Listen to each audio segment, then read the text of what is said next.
Awalnya tuh saya lagi kerja, terus dia datang nggak tahu dari luar, terus tiba-tiba nggak lama kemudian dia beli GoFood gitu, mesen GoFood, terus dia minta saya nganterin ke kamar pribadinya, terus saya nolak. Terus setelah saya nolak, ya udah dia akhirnya mungkin dia kesel ya sama saya karena saya nolak juga kan. Dia juga nyuruh saya soalnya kayak bukan yang kayak baik-baik gitu, makanya saya kayak gimana gitu. Terus akhirnya dia marah sama saya, dia mukul saya, dia ngelempar saya uh, pakai patung untuk di situ awalnya. Terus gak lama dia mukul saya pakai kursi sama edisi BCA. Terus saya di situ udah sempat ditarik sama bos saya untuk keluar, katanya laporin aja polisi gitu kan. Tapi karena HP saya sama tas saya masih di dalam, saya akhirnya balik lagi buat ngambil tas sama HP saya. Terus pas saya lagi balik lagi, dia ngelemparin saya lagi pakai kursi segala macem lah. Akhirnya saya kabur ke belakang ke tempat kayak oven gitu. Di situ saya nggak bisa kemana-mana, saya cuma bisa diem, nggak bisa, belum nggak bisa kabur. Terus akhirnya saya di situ dilemparin lagi. Terus endingnya saya dilempar pakai loyang gitu. Terus ujungnya mungkin kena kepala saya di sini, terus berdarah. Udah akhirnya dia di situ, saya di situ belum enggak kalau saya tuh berdarah kepalanya, tapi saya udah megang gini. Terus mungkin dia juga udah ngeliat duluan kali ngalir ya darahnya. Terus dia akhirnya kabur ke belakang, akhirnya baru saya bisa keluar dari toko. Terus setelah itu bos saya ngajak saya ke klinik, depan toko kan ada klinik. Akhirnya saya dibawa ke situ. Itu selain di pelipis, lukanya di mana saja, Mbak? Kalau luka darah sih cuman di sini aja ya, tapi kalau memar-memar banyak kayak di tangan, di bagian kaki, paha segala macam, banyak di pinggang juga. Mbak, itu setelah kejadian Mbak sudah melapor ke polisi atau bagaimana? Pas kejadian bener-bener baru banget kejadian, saya langsung pergi ke Polres. Awalnya saya ke Polres Cakung, tapi Polres Cakung suruh saya ke Jatinegara, nggak tahu kenapa. Tapi Terus saya laporan langsung diterima. diterima. Terus hari itu juga saya disuruh visum. Saya diantar ke visum UGD. RS Polri.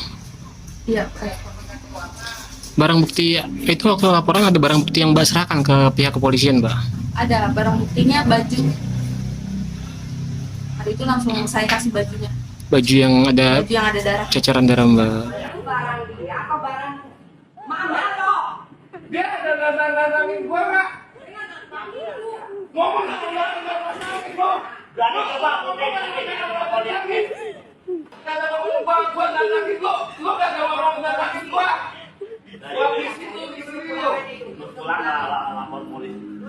Awalnya tuh saya lagi kerja, terus dia datang nggak tahu dari luar, terus tiba-tiba nggak lama kemudian dia beli GoFood gitu, mesen GoFood. Terus dia minta saya nganterin ke kamar pribadinya, terus saya nolak. Terus setelah saya nolak, ya udah dia akhirnya mungkin dia kesel ya sama saya karena saya nolak juga kan. Dia juga nyuruh saya soalnya kayak bukan yang kayak baik-baik gitu, makanya saya kayak gimana gitu. Terus akhirnya dia marah sama saya, dia mukul saya, dia ngelempar saya pakai patung untuk di situ awalnya. Terus gak lama dia mukul saya pakai kursi sama edisi BCA. Terus saya di situ udah sempat ditarik sama bos saya untuk keluar, katanya laporin aja polisi gitu kan. Tapi karena HP saya sama tas saya masih di dalam, saya akhirnya balik lagi buat ngambil tas sama HP saya. Terus pas saya lagi balik lagi, dia ngelemparin saya lagi pakai kursi segala macem lah. Akhirnya saya kabur ke belakang ke tempat kayak oven gitu. Di situ saya nggak bisa kemana-mana, saya cuma bisa diem, belum nggak bisa kabur. Terus akhirnya saya di situ dilemparin lagi. Terus endingnya saya dilempar pakai loyang gitu. Terus ujungnya mungkin kena kepala saya di sini, terus berdarah.